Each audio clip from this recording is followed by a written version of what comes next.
Hey guys and what's up. तो क्या हाल चाल है तुम सबका? आई होप कि जैसे भी हो बहुत सही हो। सो गाइस आज की जो स्टोरी है वो हमसे शेयर करी है सुमन ने। तो सबसे पहले thank you Suman for sharing your story with us. And अगर आप सबको भी मुझसे अपनी स्टोरी शेयर करनी है तो मेरा जीमेल अकाउंट आपको यहाँ पर दिख रहा होगा, आप वहाँ पर आकर मुझसे अपनी स्टोरी शेयर कर सकते हैं। तो आज की जो स्टोरी है वो एक ऐसे हॉस्टल के बारे में है जहाँ पर कहा जाता है कि एक स्पिरिट सबको हॉन्ट किया करती थी। और वो मतलब जो वहाँ के लोकल्स है उनको इन सब के बारे में इतना ज़्यादा पता चल चुका था कि वहाँ पे ये चीज़ थोड़ी कॉमन हो चुकी थी। जैसे कि होता है ना, वहाँ मत जाना, वहाँ पर कुछ अजीब सी चीज़ें होती है, यहाँ मत जाना, उनके लिए कॉमन होता है। उन्हें पता होता है कि यहाँ पर जाओगे तो कुछ हो गई। वो एरिया ऐसा बन चुका था, तो लोकल्स के लिए वो थोड़ी सी कॉमन हो चुकी थी बात। बट फिर वहाँ पर एक ऐसा इंसिडेंट होता है जो कि बिल्कुल कॉमन नहीं होता और जिसके बाद शायद सब कुछ बदल जाता है। और आज मैं आपको वही इंसिडेंट बताने वाला हूँ। तो लेट्स स्टार्ट दिस वीडियो। तो ये बात आज से करीबन 10 साल पुरानी है, जब उड़ीसा में एक गर्ल्स हॉस्टल हुआ करता था। और वो जो गर्ल्स हॉस्टल था उसके आसपास काफ़ी नेगेटिव एनर्जीज होती थी। तो एक बार क्या होता है कि वहाँ पे जो सिक्योरिटी गार्ड होते हैं उनकी नाइट शिफ्ट होती है हॉस्टल में ही। और वो हॉस्टल कुछ इस टाइप का है, लाइक जो मेन रोड होता है, जो तुम बस से आते हो, रोड पे अगर तुम उतर जाते हो तो तुम्हें एटलीस्ट 5 मिनट की वॉक करके जाना पड़ेगा, तब वो हॉस्टल आता है। वो थोड़ा अंदर जाकर था जहाँ पर कोई ऐसा मेन रोड लिंक नहीं होता था, तो तुम्हें चलकर ही जाना पड़ता था। एंड गार्ड ऐसे ही करते हैं, वो रात को उतरते हैं और वो अब जाने लगे हैं अपने हॉस्टल के पास। तो जो गार्ड भैया थे वो नॉर्मल आ रहे होते हैं एंड सारी शॉप्स उस टाइम बंद हो गई होती है क्योंकि रात का टाइम था और वो एरिया भी ऐसे ही था, आपको पता ही है। तो शॉप सारी बंद है, सब में शटर लगे हुए हैं। एंड वो जैसे क्रॉस कर रहे हैं ना, तो उनको एक आवाज़ आती है जैसे कोई तो ना शॉप को ऐसे पीट रहा है, जैसे बंद शटर है उसे तुम ऐसे मारो तो कैसी आवाज़ आती है वैसी आवाज़ आती है, धाड़ धाड़ एकदम ज़ोर ज़ोर से कोई मार रहा है। ठीक है, गार्ड भैया थोड़ा इग्नोर करके थोड़ा और आगे चलते हैं। एंड जैसे जैसे वो आगे आगे चल रहे हैं, शॉप्स एक, फिर यहाँ पे दूसरी, फिर यहाँ पे तीसरी, ऐसी है। पहले इसमें कोई मार रहा है, फिर जो अगली शॉप आती है उसमें मार रहा है, फिर जो अगली है उसमें मार रहा है। और वो जो 5 मिनट का रास्ता था, करीबन 2 मिनट तक गार्ड भैया फुल स्पीड में आगे गए हैं। ऐसे नहीं है धीरे धीरे चल रहे हैं, वो अब उन्हें भी डर लग रहा है क्योंकि ऐसी चीज़ें हो रही है, तो वो भी स्पीड में आगे जा रहे हैं। और 2 मिनट के रास्ते तक पूरी शॉप्स थी ऐसे लाइन से। और जैसे जैसे गार्ड भैया आगे आगे जा रहे हैं वैसे वैसे उनके साथ में ही जो भी शॉप उनके बगल में, उसमें कोई ऐसे धाड़ धाड़ धाड़ जोर जोर से मार रहा है, जोर जोर से मार रहा है। वेल 2 मिनट का रास्ता जब कवर कर लेते हैं तो शॉप सारी ख़त्म हो जाती है, अब नॉर्मल आगे उन्हें जाना होता है।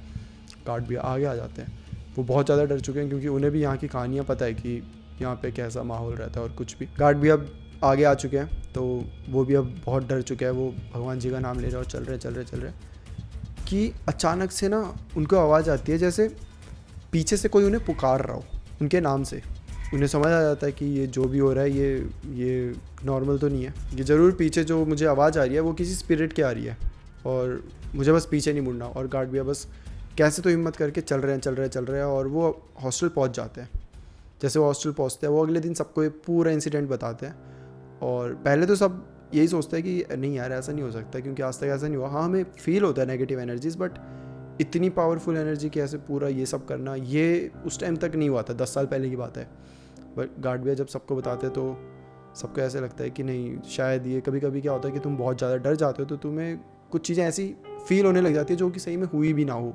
तो सबको ऐसे लगता है कि गार्ड भैया के साथ ऐसे हो रहा है। बट जैसे सुबह होती है, 10-11 बजते हैं, सब काम करने वापस आते हैं शॉपकीपर्स, तो ना वहाँ पे मतलब जैसे हल्ला मच जाता है, बहुत शोर शराबा हो रहा है, पूरी भीड़ लग चुकी है। तो सब सोचते हैं क्या हुआ भाई। एकदम से ही वो जो हॉस्टल में कुछ लोग होते हैं जो नाइट शिफ्ट्स होती है वो सब जाते हैं, गार्ड भैया भी साथ जाते हैं कि क्या हो गया। जब जाके देखते हैं तो वहाँ पे लिटरली दुकान के जो शटर्स हैं उसमें ऐसे निशान बने हुए हैं जैसे किसी ने मतलब इतने बड़े पत्थर से मारा हो, ऐसे एकदम डेंट बन चुके हैं जैसे किसी ने बस पत्थर लेके बहुत बार उनमें मारा हो। और वो सारी शॉप्स तक है, वो जो 2 मिनट के रास्ते के अंदर जिसमें भी वो आवाज़ आ रही थी सब में वो निशान है। इसके बाद वहाँ पर बहुत खौफनाक मतलब माहौल बन चुका था, सबको पता चल चुका था कि क्या हुआ है। गार्ड ने वहाँ पे सबको बताया भी था कि मैं जब आ रहा था तो मेरे को ये सब सुनाई दिया था ऐसा।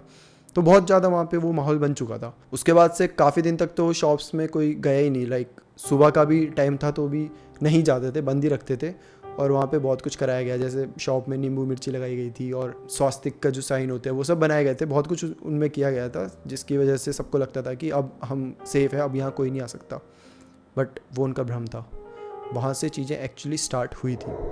तो ये एक इंसिडेंट हुआ था जिसके बाद मतलब लोकल्स सबको पता चल चुका था कि यहाँ पर कुछ अजीब है।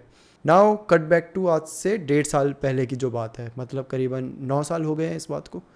तो अब सुमन जिसने हमसे स्टोरी शेयर करी है वो इस हॉस्टल में जाती है। वो इस पूरी जगह से अनजान है, इस पूरे हॉस्टल से अनजान है, वो बाहर से आई हुई है। तो मतलब सुमन को एक्चुअली ये सारी चीज़ों के बारे में बिल्कुल नहीं पता। वो जाती है इस हॉस्टल में और 1 साल उसका बहुत अच्छा बीतता है। वो अब सीनियर है और फिर आती है वहाँ पर एक उसकी जूनियर जिसका नाम होता है स्नेहा। स्नेहा बहुत अच्छी लड़की थी, सुमन का बताना है। तो सुमन जो हॉस्टल था ऐसा था कि फर्स्ट फ्लोर में सुमन का रूम था, उसके साइड में जितने भी थे वो सारे सीनियर्स ही थे और जो जूनियर्स थे उनके नीचे था ग्राउंड फ्लोर पे। तो स्नेहा का एक रूम था जिसमें उसके साथ उसकी दोस्त पूजा, ये दोनों का एक रूम था और साइड में फिर जितने भी इनके जूनियर फ्रेंड्स थे वो सब थे। तो इस टाइप से ये सब रहा करते थे। तो सुमन को 1 साल में इतना पता चल चुका था कि यहाँ पे हाँ ठीक है थोड़ा है स्पिरिट्स एंड ऑल पैरानॉर्मल चीज़ें थोड़ी, मतलब ऑब्वियसली अब यहाँ पे इतना सब होगा तो बात आई जाती है ना सुनने में, कभी लोकल से, कभी तुम्हारे जो वहाँ पे रहते हैं उनसे ही कि आपने ऐसा सुना क्या, ऐसा यहाँ पे हुआ था कभी 10 साल पहले ऐसा हुआ था, ये सब चीज़ें। तो सुमन ने ये सब चीज़ें सुनी थी, बट जो चीज़ें तुम खुद नहीं देखते उस पर भरोसा कैसे कर सकते हो। तो सुमन को भी ऐसी चीज़ों पे भरोसा नहीं था और एक 1.5 साल से कुछ भी यहाँ पे ऐसा हुआ नहीं था। तो सबको ऐसे ही लग रहा था कि ये सब र्यूमर्स है या फिर नॉर्मल तुम हॉस्टल में जाते हो तो ये सब होता ही है।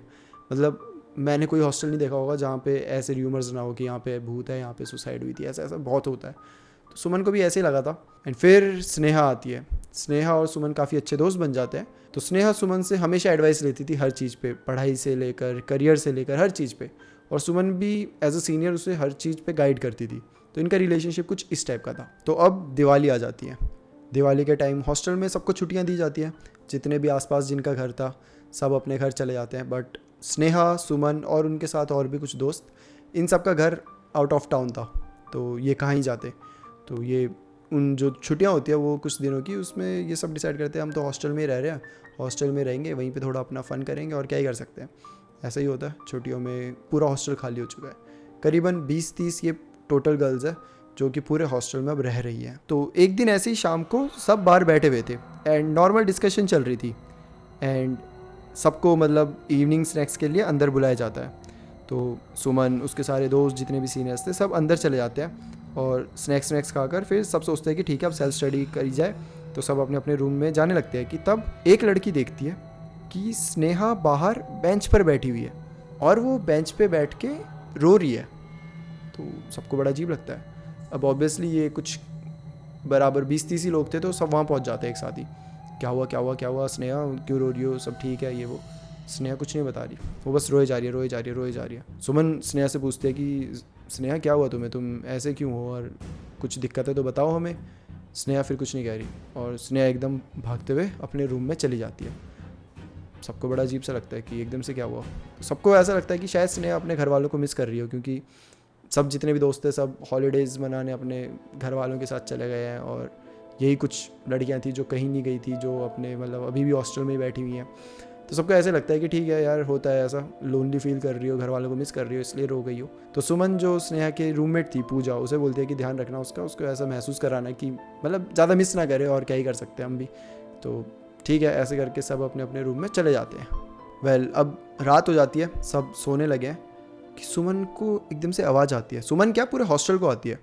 एकदम से आवाज़ आती है कि स्नेहा के रूम में ना जो अलमारी होती है वो ऐसे स्टील की होती थी, आयरन की या तो स्टील की, जिससे बहुत आवाज़ नहीं आती, ऐसे मारते हैं तो। और इन्हें आवाज़ आ रही है कि कोई उस अलमारी को ज़ोर ज़ोर से मार रहा है। सब उठ जाते हैं, सब बोलते क्या हुआ। भागते हुए सब जाते हैं, देखते हैं तो वो जो आवाज़ आ रही होती है वो आ रही होती है स्नेहा के रूम से। वेल स्नेहा के रूम में जाके देखते हैं तो पूजा बहुत डर गई है। पूजा रोए जा रही है और स्नेहा उस अलमारी को मार रही है। सबको कुछ समझ नहीं आता है क्या हुआ। और वहाँ पे एक इंसान होता है जिसे समझ आ गया होता है कि ये क्या हो रहा है। वो और कोई नहीं, वो गार्ड होता है, वही 10 साल पहले जिसके साथ ये सब हुआ था। और उसको ये समझ पता कैसे आता है, क्योंकि जब 10 साल पहले शॉप से वो आवाज़ आ रही थी शटर को मारने की, वो कुछ इस टाइप की आ रही थी कि 1 2 3, ऐसे मार रहे हो शॉप में, फिर साइलेंट, फिर थोड़ी देर बाद 1 2 3 ऐसे, मतलब इस पैटर्न में चल रहा था, 3 बार मारेंगे एंड देन थोड़ी देर का पॉज। और सेम यही पैटर्न में स्नेहा उस कबर्ड को मार रही थी, 1 2 3, फिर कुछ आवाज़ नहीं, और थोड़ी देर बाद फिर से 1 2 3। और गार्ड को यूँ मानो जैसे नॉस्टैल्जिया हो गया, यूँ मानो जैसे वो डर चुका है, और वो बता रहा है सबको कि दूर रहो दूर रहो दूर रहो, ये स्नेहा नहीं है, ये स्नेहा नहीं है, सब दूर रहो। वो गार्ड एकदम से ऐसे बोलने लग गया। गार्ड अंकल को किसी ने भी इतना डरा हुआ कभी नहीं देखा था। वो बहुत चिल टाइप के थे, हमेशा हंसा करते थे जब भी आते थे, सब बहुत केयरिंग थे। और इस टाइम वो इतने डर चुके हैं कि मतलब ऐसा समझो कि वो लग ही नहीं रहा कि वो गार्ड अंकल है।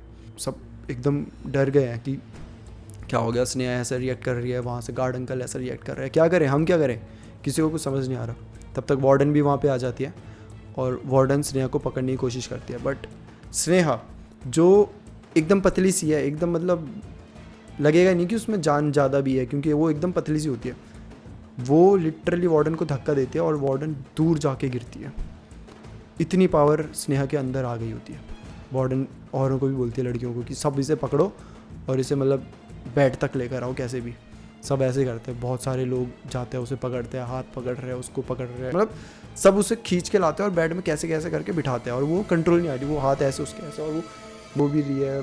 अजीब सी कुछ हो रहा था उस टाइम पे, कुछ समझ ही नहीं आ रहा था किसी को, कभी हंस रही है, कभी गुस्सा कर रही है, कभी विस्पर कर रही है, लेकिन कुछ अजीब सी लैंग्वेज में, किसी को समझ नहीं आ रहा। तब वहाँ पे वार्डन फिर आती है और उनके पास कुछ तो होता है, कुछ धागा सा होता है, वो स्नेहा को बांधती है। वो स्नेहा को जैसे ही बांधती है, स्नेहा बहुत ज़ोर से चिल्लाती है, बहुत ज़ोर से चिल्लाती है।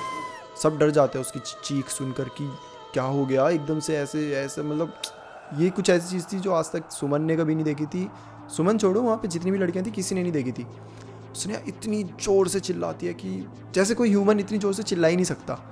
ऐसा लग रहा है कि जो रोड था, 5 मिनट दूर जो रोड था जहाँ पे लोग आते थे, जहाँ पे बसें आती थी, वहाँ तक वो आवाज़ गई हो। और वहाँ तक गई थी क्योंकि अगले दिन लोकल्स सब ने पूछा था कि भाई किसी की चीखने की आवाज़ आई, क्या हुआ, इतना हो गया था। वेल, वार्डन जब उन्हें वो धागा बांधती है, स्नेहा थोड़ी देर बाद बेहोश हो जाती है। वार्डन उन पर गंगा जल छिड़कती है और थोड़ी और चीज़ें करती है जो कि तो दूसरों को समझ नहीं आता कि क्या क्या, उन्होंने कुछ मंत्र पढ़े होते हैं एंड ऑल। और स्नेहा बेहोश हो चुकी है। थोड़े टाइम बाद स्नेहा होश में आती है। जब वो होश में आती है तो वहाँ पर सब मौजूद होते हैं, मतलब किसी को नींद नहीं आ रही है और सबको चिंता भी है स्नेहा की। करीबन आधा 1 घंटा हो गया होगा जब उसे मतलब बेहोश हुए, तो 1 घंटे बाद उसे होश आता है। जब उसे होश आता है वो पूछती है क्या हुआ, और उसके हाथों में बहुत दर्द हो रही होती है। ऑब्वियसली कोई अपने हाथ से इतनी ज़ोर ज़ोर से मारेगा तो दर्द तो होगी। स्नेहा को समझ नहीं आता कि क्या हुआ क्या हुआ। बट स्नेहा को छोड़कर सबको वहाँ पे समझ आ चुका होता है कि ये नॉर्मल नहीं था, ये कोई तो आत्मा थी, कोई तो स्पिरिट थी जो स्नेहा के अंदर थी। सब स्नेहा को बताते हैं कि ऐसा ऐसा हुआ और स्नेहा फिर रोने लग जाती है। स्नेहा बोलती है मेरे घर वालों को बुलाओ, मुझे घर पे जाना है, मुझे घर वालों से मिलना है। वेल, अगर घर वालों को बुलाया भी जाए तो करीबन 2-3 दिन तो उन्हें लगेंगे ही, एकदम एट अ मोमेंट तो वो आ नहीं जाएंगे। तो सब स्नेहा को समझाते हैं कि स्नेहा रुको, बुलाएंगे हम बुलाएंगे, तुम थोड़ा आराम करो, तुम अभी बहुत थक गई हो, तुम बहुत टायर्ड हो, जो भी हो रहा है आई नो सही नहीं हो रहा, तो तुम थोड़ा आराम करो। ऐसे ही बोलकर वार्डन बोलती है कि चलो अब सब अपने अपने रूम में जाओ, तो इसे रेस्ट करने दो थोड़ा सा। पूजा को भी उस दिन बोला जाता है कि तुम किसी और रूम में जाओ, किसी और के साथ सो जाओ, अकेले मत सोना और डरना मत, और स्नेहा के साथ तो बिल्कुल ही मत सोना आज। तो ऐसे ही होता है, जो पूजा होती है वो सुमन के साथ चले जाती है ऊपर, और ऐसे करते करते सब अपने अपने रूम में चले जाते हैं। वेल, सुमन का बताना उस दिन नींद किसी को नहीं आई। इनफैक्ट नींद छोड़ो, जितनी भी लड़कियाँ थी वो सारे एक ही रूम में थी, कोई भी अलग सोने को रेडी नहीं था। सबका था कि हम एक ही रूम में रहेंगे, जैसे जो भी हो, सुबह आए सुबह होगी फिर देखा जाएगा, वार्डन जो बताएगी वो करेंगे। और ऐसे करके ये पूरी रात निकलती है। नेक्स्ट डे हॉस्टल के बाहर भीड़ लग गई है, सब लोकल्स वहाँ पहुँच चुके हैं, सबको आइडिया हो चुका है कि रात को जो भी हुआ था, मतलब वो आवाज़ इतनी ज़ोर से थी, वो चीखने की आवाज़ और वो पीटने की आवाज़ जो अलमारी को पीट रही थी, लोकल सबको पता चल चुका था।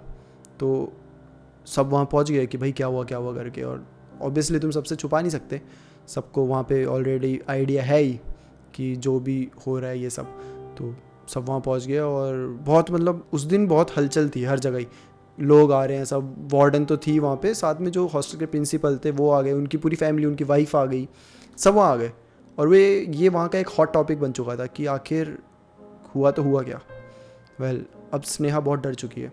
ऑब्वियसली तुम ऐसी जगह हो जहाँ पे सब तुम्हें देखने आ रहे हैं कि अच्छा ये है वो ऐसे, तो तुम्हें ना एक वो हो जाता है डर, वो तुम्हारे अंदर आ जाता है। तो सब देख रहे हैं और स्नेहा के रूम को मतलब काइंड ऑफ घेरा बना चुके हैं सब। और वहाँ पे पंडित जी भी आ गए क्योंकि उन्हें बुलाया गया था वार्डन ने। और पंडित जी आते हैं, उसको देखते हैं। पंडित जी बताते हैं कि इस पे कोई तो आत्मा है, वो उसने इसकी बॉडी में मतलब बॉडी के अंदर आ चुकी है वो। और वो बहुत ज़्यादा पावरफुल है क्योंकि वो काफ़ी टाइम से मतलब घूम रही है। ऐसा नहीं है कि वो मतलब वो 15-20 साल पुरानी आत्मा है, ऐसा समझ लो।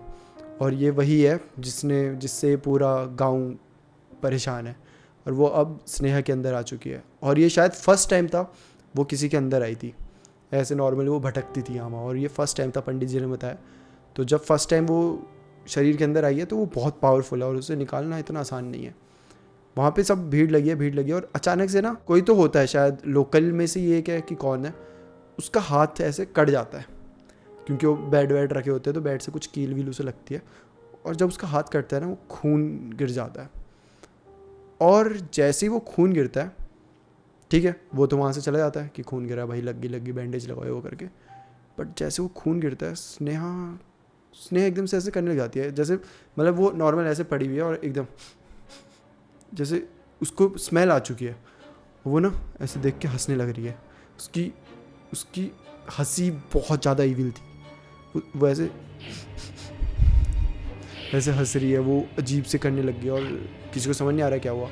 वेल, इससे पहले देर होती कुछ लोकल्स को समझ आ जाता है कि खून है इसे हटाओ करके। इससे पहले सब हटाने लगते, स्नेहा एकदम फिर पागल हो जाती है। वो फिर उस खून की तरफ ऐसे आती है। और वो आती कैसे, मतलब वो ऐसे लेटी हुई है, वो लिटरली वो अपने 4 ऐसे चल के आती है वो बेड से, और वो खून के पास ऐसे आ गई है और खून ऐसे नीचे है, लाइक ज़मीन में खून है, और ऐसे देख रही है और हंस रही है। पंडित जी वहाँ पर है, सब वहाँ पर है। और वो इतना फास्ट हुआ, वो सब प्रोसेस ही नहीं कर पाया कोई। स्नेहा का अगर बेड यहाँ पे है ना, तो करीबन खून वहाँ पे गिरा है। और वो 1 सेकंड के अंदर वो ऐसे पूरी चल के वहाँ तक पहुँच गई है। और वो खून को ऐसे देख रही है, जैसे समझ नहीं आ रहा है कि वो क्या चाह रही है। वो बस देख रही है और हंस रही है। ऐसा भी नहीं है कि उसे टेस्ट कर रही है, कि उसे होता है ना खून की प्यास होती है कुछ ऐसा कुछ, नहीं, वो भी नहीं कर रही, वो बस उसे देख रही है। और पंडित जी बोलते हैं कि जिस इंसान का खून गिरा है, सबसे पहले उसके पास जाओ और उसे यहाँ से लेकर जाओ। ऐसे ही करते हैं, जो लोकल्स होते हैं उन्हें तो पता ही होता है कि किसका खून था। वो उसे पकड़ते हैं और उसे वहाँ से लेकर जाते हैं। तो पंडित जी बोलते हैं कि अब इसे पकड़ लो क्योंकि अब ये बहुत ज़्यादा एग्रेसिव होने वाली है। इसने वो चीज़ें सूंघ लिया जो इसे नहीं सूंघनी चाहिए थी। अब इसको तड़प होगी उस चीज़ की, और जिसकी वजह से ये बहुत ज़्यादा एग्रेसिव हो जाएगी। सब उसे पकड़ रहे हैं और सब डर रहे हैं क्योंकि सबको पता है कि अब ये क्या करने वाली है। और कुछ ही टाइम में वो बोलने लग जाती है। वो ऐसे बोल रही है जैसे मान लो कि कोई 4 आदमी एक साथ बोलते हैं ना, तो कैसी आवाज़ आती है 4 इंसान के बोलने की, वैसी स्नेहा की अकेले की आवाज़ आ रही है। और वो बोल रही है कि तुम में से कोई मुझे कुछ नहीं कर पाएगा, मुझे जो चाहिए वो मुझे मिल के ही रहेगा, तुम में से कोई मुझे कुछ नहीं कर सकता। और सुमन ने उसके कंधे पकड़े हुए हैं, तो यूँ समझ लो कि सुमन उसके ऐसे क्लोज है, मतलब सबसे ज़्यादा क्लोज सुमन ही थी उसके। और वो ऐसे करके ऐसे देखती है सुमन को। उसकी आई बॉल्स नहीं है, उसकी आंखें बहुत काली, और जो ये होती है एकदम डार्क सर्कल्स हो चुके हैं उसको। वो ऐसे देख के हंस रही है। तू मुझे पकड़ेगी, तू मुझे पकड़ेगी, तू मुझे रोकेगी, ऐसे वो सुमन को ऐसे पूछ रही है, मतलब 1 on 1 में। सुमन को कुछ समझ नहीं आ रहा। सुमन इतनी ज़्यादा डर चुकी है कि वो अंदर तक, सुमन का बताना है कि उसके चिल्स आ चुके हैं, मतलब अभी भी वो बता रही है ना, तो अभी भी बताते बताते उसके लिटरली रोंगटे खड़े हो रहे हैं। वो डर उसके अंदर अभी भी है। उसने 4 आवाज़ में सुमन से 1 on 1 ये पूछा है कि तू मुझे रोकेगी, तेरे अंदर है इतनी हिम्मत, रोक के दिखा। ऐसे मतलब चैलेंज कर रही है और बहुत गंदे वे में कह रही है वो, रोक के दिखा, रोक सकती है तू मुझको, हाँ ऐसे। तब तक पंडित जी आते हैं और उसके ऊपर कुछ तो पानी फेंकते हैं और उसे बोलते हैं कि तू यहाँ क्यों आई है, तुझे क्या चाहिए। और वो पंडित जी को देखती है ऐसे और फिर हंस के बोलती है कि मैं तुझे क्यों बताऊँ, कौन होता है तू मुझसे पूछने वाला।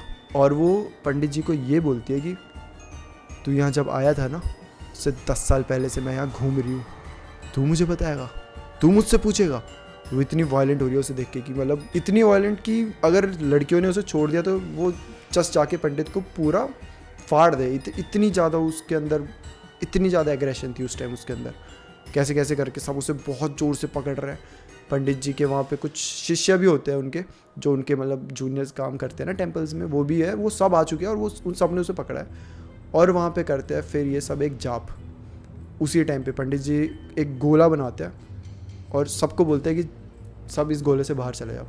सारी लड़कियाँ बाहर हैं, जितने पंडित जी के शिष्य होते हैं वो सब बाहर है उस गोले से, और उस गोले के अंदर सिर्फ वो स्नेहा है। और फिर वो जो शिष्य होते हैं वो उस गोले के ऐसे बाहर खड़े हैं, मतलब ऐसा समझ लो एक गोला बना है जिसके अंदर स्नेहा है और उस गोले के बाहर ये सारे पंडित जी हैं सारे, और ये सब एक साथ जाप पढ़ना चालू करते हैं। जब ये जाप पढ़ने लगता है तब वो रोने लग जाती है।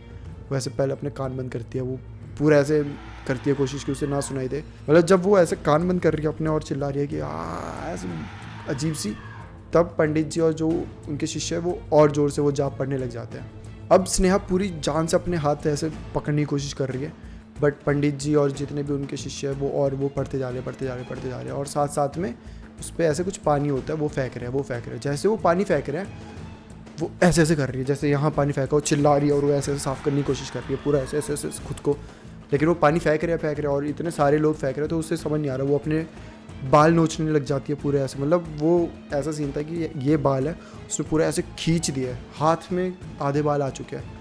तो वो देख के इतना टेरिफाइंग वो सीन बन चुका था उधर। सुमन का बताना है कि मतलब आधी लड़कियां तो रूम के बाहर चली गई थी, बट ज़्यादा दूर कोई भी नहीं जा सकता था क्योंकि अकेला किसी को कहीं नहीं जाना, तो सब लोकल्स के पास ही थे, बट देख नहीं सकते थे तुम, वो ऐसा सीन बन चुका था। उसकी बोन्स क्रैक हो रही है, वो मतलब ऐसी कोशिश कर रही थी कि मैं स्नेहा को अगर नुकसान पहुंचाऊंगी तो ये सब मुझे कुछ नहीं करेंगे, तो वो ऐसा कर रही थी कि बीच में स्नेहा रो रही है, वो बोल रही है कि मुझे प्लीज़ छोड़ दो, मुझे बचाओ। फिर वो एकदम से 4 आवाज़ में बोलेगा कि अगर तुम इसे बचाना चाहते हो तो चुप हो जाओ, तुम चले जाओ यहाँ से, तुम छोड़ दो, मैं इसे छोड़ दूँगी, ऐसा बोल रही है। और वो ऐसे हाथ पकड़ रही है, ऐसे पूरा मतलब जितना वो नुकसान कर सकती थी स्नेहा को उसने करने की कोशिश करी थी, नाखून से पूरा ऐसे नोच लिया था हर चीज़। बट पंडित जी और जितने उनके शिष्य थे वो चुप नहीं हुए थे, उन्होंने वो जाप बंद नहीं करा एंड करीबन आधे घंटे तक ये पूरा सिलसिला चला। तब एंडिंग में फिर वो बोलती है कि बस मुझसे और नहीं हो सकता, मैं चली जाऊँगी यहाँ से, मैं चली जाऊँगी। तब पंडित जी उससे बोलते हैं कि तू अपनी ज़ुबान की पक्की है, तूने अभी बोला तू जाएगी। तो वो बोलती है हाँ मैं पक्की हूँ, मैं चली जाऊँगी छोड़ के, बस तुम ये सब मत करो जो भी कर रहे हो, इससे मुझे दर्द हो रही है, मत करो ऐसे।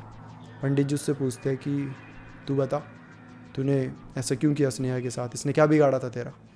तब वो बताती है कि जाने अनजाने में स्नेहा पीछे एक शमशान घाट है वहाँ चली गई थी और वहीं मेरी बॉडी को दबाया गया था और वहाँ पे कुछ चीज़ें थी मेरी जिसके ऊपर उसने पैर रखा था, जिसकी वजह से मैं उसकी बॉडी में आ पाई। और बस मुझे तो बॉडी चाहिए थी, मैं एक बार बॉडी में आ गई, उसके बाद तो फिर जो भी आपके सामने ही है। पंडित जी उसे बोलते हैं कि अब तू बच्ची को कभी परेशान नहीं करेगी और इस इलाके को भी। वो यही बोलती है कि हाँ ठीक है, मैं ऐसा कभी नहीं करूँगी और बस मुझे जाने दो, मुझे जान दो, ऐसे करके। और पंडित जी एक फाइनल मंत्र कुछ पढ़ते हैं और उसके ऊपर फिर एक राख सी होती है वो पूरा फेंक देते हैं। जैसे ही वो राख फेंकते हैं वो मतलब बहुत ज़ोर से चिल्लाती है, बहुत ज़ोर से, वैसे ही जैसे वो पहले दिन चिल्लाई थी, इतनी ज़ोर से चिल्लाती है और फिर स्नेहा बेहोश हो जाती है। स्नेहा को करीबन 15-20 मिनट बाद होश आता है, उसे उठाया जाता है। पंडित जी वही राख उसको लगाते हैं और उस राख को एक पोटली में बांध देते हैं और वो उन्हें स्नेहा को दे देते हैं और बोलते हैं कि ये हमेशा अपने साथ रखना। स्नेहा बोलती है ठीक है, मैं हमेशा साथ रखूँगी। और फिर पंडित जी बताते हैं गाँव वालों को भी कि उसने बोला तो है वो चली जाएगी, बट कुछ ऐसे होते हैं जो अपनी ज़ुबान के पक्के होते हैं, जो अगर बोलते हैं कि हम जाएंगे तो चले जाते हैं सही में, बट कुछ ऐसे भी होते हैं जो नहीं जाते, जो सिर्फ तुम्हें बेवकूफ़ बनाने के लिए बोल तो देते हैं बट वो फिर से वहीं मंडराने लग जाते हैं। तो लोकल्स को यही बोला था कि तुम्हें एक चीज़ का ध्यान रखना है कि पीछे जो उसकी कब्र है जहाँ पे कुछ चीज़ें हैं वहाँ पे नहीं जाना, वहाँ पे अपने पैर वैर नहीं रखने कि कुछ पता नहीं है किस चीज़ पे तुम पैर रख दो और फिर तुम्हारे अंदर भी कुछ आ सकता है। और ये जो हालत देखी थी लोकल्स ने, इसके बाद तो भाई यूँ समझ लो लोकल्स ने तो भाई ये कसम खा ली थी कि हम इस एरिया के उस साइड जाएंगे ही नहीं, जो शमशान घाट एरिया है वहाँ जाएंगे ही नहीं। और वहाँ आज तक मतलब 1.5 साल हो गया इस बात को, कोई लोकल नहीं जाता, हॉस्टल से कोई नहीं जाता, कोई भी नहीं जाता, वो एक सुनसान इलाका पड़ चुका है। तो इस बात को अब 1.5 साल हो चुके हैं। और सुमन का बताना है कि वो जो रूम था स्नेहा को उसके घर वाले ले जाते हैं, ठीक है, और उसके बाद वो स्नेहा कभी वापस नहीं आई है। बट हाँ टच में है सुमन के, तो स्नेहा बताती है कि मुझे वहाँ कभी नहीं आना क्योंकि वहाँ से कुछ ज़्यादा ही बुरी मेमोरीज अब जुड़ चुकी है स्नेहा के साथ, जो कि शायद ही वो कभी भुला पाए। स्नेहा तो नहीं आई, लेकिन सुमन वहाँ पर 1 साल और रुकी थी। और सुमन का बताना है कि वो जो रूम था उस पर ताला लग चुका था, वहाँ पे कोई भी नहीं आया है। स्नेहा लास्ट थी जो वहाँ थी, पूजा किसी और रूम में शिफ्ट हो चुकी है। और जो स्नेहा का रूम है वहाँ पे अभी भी मतलब वो जो अलमारी है ना, कभी कभी अगर तुम ध्यान से सुनो तो ऐसी आवाज़ आती है जैसे अभी भी कोई अलमारी पीट रहा है, सेम वैसी, ठक ठक ठक। सुमन ने कभी नहीं सुना, बट कुछ जूनियर्स है जिन्होंने ये सुनी थी, जो ग्राउंड फ्लोर में रहते हैं उन्होंने। तो इसका शायद ये भी मतलब है कि वो सही में नहीं गई है, वो अभी भी है, बट वो उस रूम के अंदर है। वो जो गोला बनाया था ना पंडित जी ने, वो पंडित जी ने मिटाया नहीं था। मतलब एक क्या होता है, गोला होता है जिसके तुम बाहर नहीं आ सकते जब तक तुम उसे ऐसे हटाओ नहीं थोड़ा सा, तो वो नहीं हटाया था। और सब लोकल जब चले गए थे वो रूम उस टाइम बंद हो गया था। तो शायद वो गोला अभी भी वहाँ बना पड़ा है, जिसकी वजह से वो वहाँ अभी भी कैद है। शायद कभी वो गोला खुल जाए तो वो फिर से फ्री हो जाएगी, बट फ़िलहाल तो वो वहाँ पे कैद है। बट वो जो आवाज़ है वो काफ़ी लोगों ने सुनी है। वेल, ये थी स्नेहा की कहानी जो कि हमसे सुमन ने शेयर करी है। तो सबसे पहले thank you so much Suman for sharing your story with us. और आई होप कि आप सबको ये स्टोरी अच्छी लगी हो, और अगर अच्छी लगी है तो आप भी अपनी स्टोरी शेयर कर सकते हैं। अगर आपके पास कोई भी स्टोरी है तो आप मेरे जीमेल पर आकर मुझसे शेयर कर सकते हैं। That's it for today guys, फिर मिलते हैं हम किसी और टॉपिक के साथ। तब तक के लिए bye bye and take care.